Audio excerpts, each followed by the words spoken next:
The morning they left, my mother checked her carry-on twice, verified her passport, and reminded my father to confirm the Uber. She did not check on me. I was 11 years old, standing at the top of the stairs in socked feet, watching them move through the front hallway with the brisk efficiency of people running late for something important. My mother, Sylvia, wore a cream linen blazer and had her hair pinned up the way she only did when she wanted to be photographed. My father, Owen, said almost nothing, which was not unusual.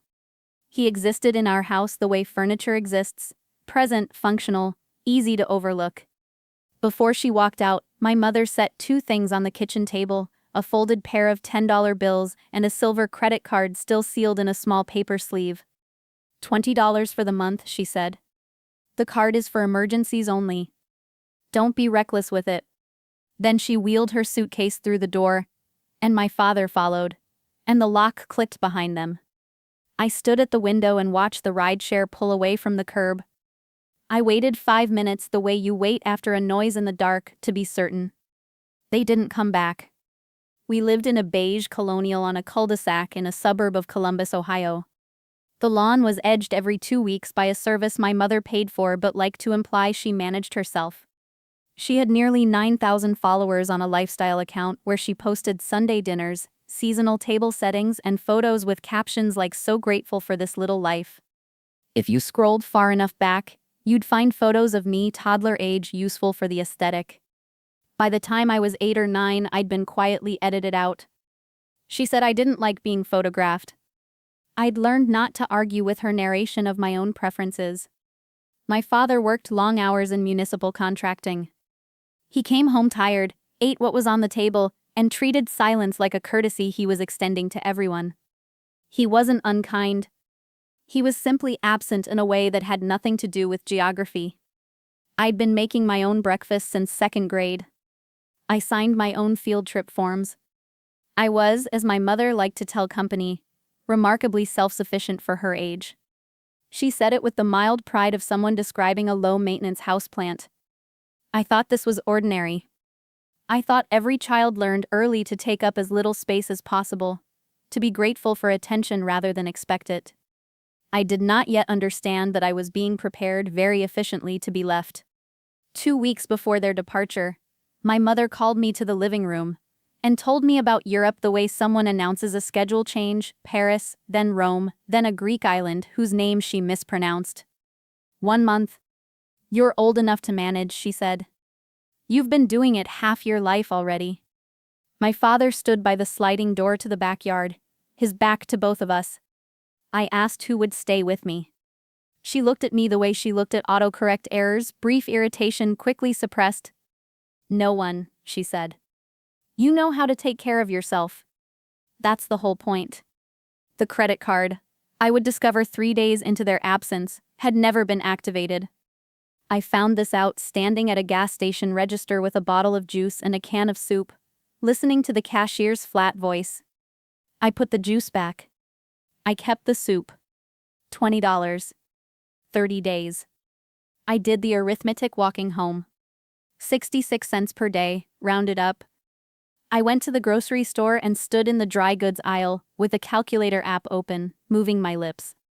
6 packs of instant ramen. A loaf of white bread. A jar of peanut butter. I carried the bag home in both arms and rationed with a seriousness that, looking back, should have broken my own heart. Half a pack of noodles in the morning. Half at night. I drank water between meals so my stomach had something to process. On day 5, I called her. I could hear music behind her voice, something European and ambient. Mom, the card doesn't work. I don't have money for food. She exhaled slowly, the particular exhale that always preceded a sigh. You're being dramatic, Vera. $20 is plenty if you're not wasteful. She hung up. That night I opened her social account. New post. My mother at a candlelit restaurant. A small plate of something intricate in front of her, laughing at something off camera. La Dolce Vita, the caption read. I got the old tablet from my desk drawer, opened the camera and pressed record. Today is day 5, I said. My voice was steadier than I felt. Mom posted from a 3-star restaurant.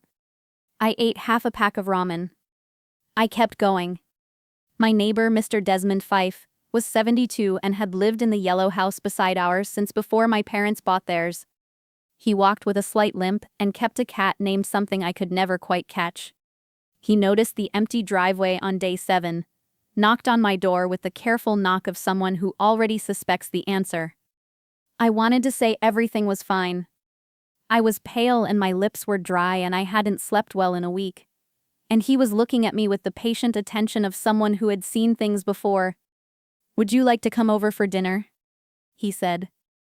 I made too much. We both understood he had not.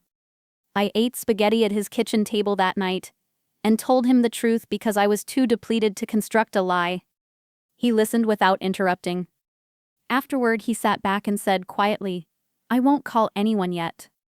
But I'm going to bring you something every day, and you should keep writing things down. A record. Everything. Dates and details." He paused. Evidence is the thing that gets believed. Summer enrichment had started the second week. My mother had enrolled me months earlier, not, I knew, because she valued the coursework, but because a child in a structured program. By day 3, I nearly collapsed during a math exercise. I woke up on the cot in the nurse's office with a woman I didn't know looking at my face. She put me on a scale. She asked when I'd last eaten. She asked where my parents were. Miss Aldridge, my teacher, was present when the nurse and I spoke. Neither of them said the words I was afraid of, but they exchanged a look I recognized as one adults use when they've decided something.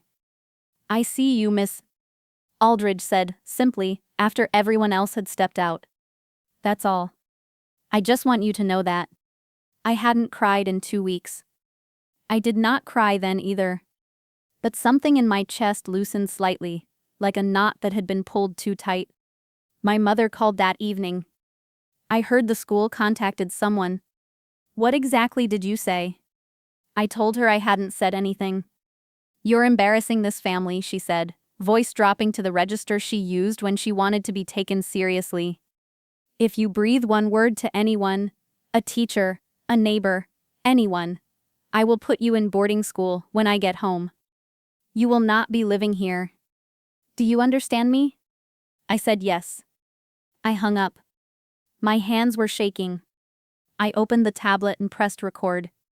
I said what had just happened. I said it plainly, without performance, the way you state facts you need to remember. I documented 22 consecutive days. Footage of the refrigerator. Footage of the bathroom scale. Receipts from the grocery store. Dated journal entries. I read her threatening voicemail transcription into the camera word by word. Miss Yun, the caseworker assigned after the school filed a report, arrived on day 22. She moved through the house with quiet efficiency, opened the refrigerator, looked at the trash, turned to me. "Do you have anything you'd like to show me?" I brought her the tablet. She watched without speaking. When the last video ended, she said, "You're very careful, Vera. This matters." Then she asked the question no adult had asked me directly before. "Do you want to be safe?" I said yes. Out loud for the first time. The legal picture that assembled itself over the following days was detailed and unambiguous. 22 videos. A school medical report documenting 9 pounds of weight loss in 2 weeks. Financial records obtained by subpoena. My parents had spent just under $44,000 in 30 days. The credit card left for me had been requested but never activated. This was not oversight. The account notes confirmed the card had been flagged and set aside before their departure. My mother had planned a welcome home party for 38 guests. There was a catered spread, a slide projection of their trip photos, and a banner above the front window.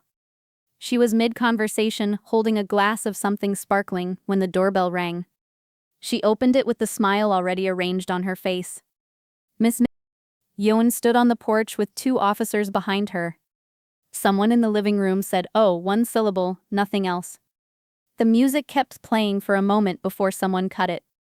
My mother started to close the door. The officer explained quietly that they had a warrant. The slide projector, still running, clicked to a new image. Then someone had connected a laptop, and the screen changed. My face, pale, 11 years old, holding the tablet at arm's length. "Today is day 15, my voice said from the speaker. "There is one egg in the refrigerator. I have $4 left." My mother posted from a rooftop restaurant. The room was completely still. My mother turned to her guests. She said it was a misunderstanding. She said I was imaginative. She said I had a history of exaggerating. Miss Yen opened a folder and read from it without inflection. No caregiver had checked on the property in 30 days. The supplementary card had been deliberately left inactive. She had spent $44,000. No one in the room spoke. No one moved to offer my mother a defense. The officers walked both my parents out. My mother paused at the door and looked back at the banner. She and my father accepted a plea agreement. Probation, community service hours, a felony record. The family court judge terminated their parental rights at the same hearing, reading from her decision in a voice that had no particular drama in it. My mother's sister Nora had already submitted guardianship paperwork. The court approved it that morning. Aunt Nora lived in a 2-bedroom apartment with mismatched dishes and a second-hand couch with a throw blanket draped over the worn arm. It was the most comfortable place I had ever lived. She came to my school events and wrote them on the kitchen calendar in red pen. She sat across from me at dinner and asked follow-up questions. I kept waiting for her patience to expire. It didn't. I'm 18 now. I start college in the fall, a full merit scholarship, pre-law.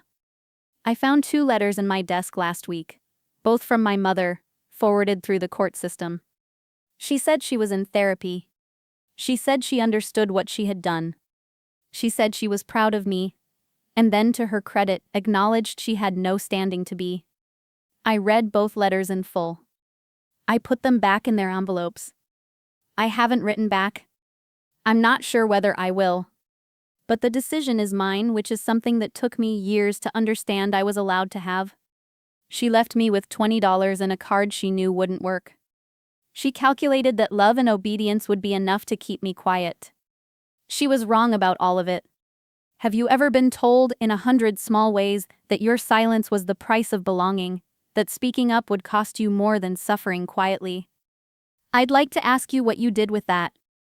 Because some of us learned, slowly and at considerable cost, that silence only ever protects the people it benefits. Not you. Never you.